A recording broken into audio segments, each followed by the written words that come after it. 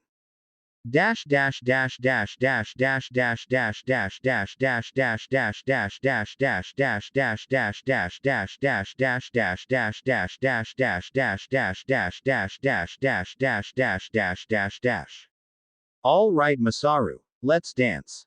A younger Mitsuki smirked, dragging him around the ballroom.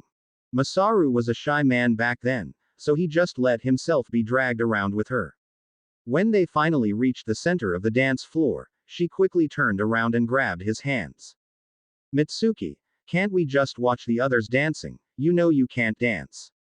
Masaru whispered to his girlfriend. No, I wanna try it, and you can dance, so 50% less failing. She grinned. He gulped and reluctantly danced with her. They got in their stance, hand-holding each other high. He dragged slowly, making them look like a lovely couple. Masaru professionally moved, while Mitsuki tried to imitate his moves. PSK, this is boring as hell. Mitsuki scowled and started speeding up her legs. Mitsuki, this is tango, not ballet. Masaru whispered, but to no avail.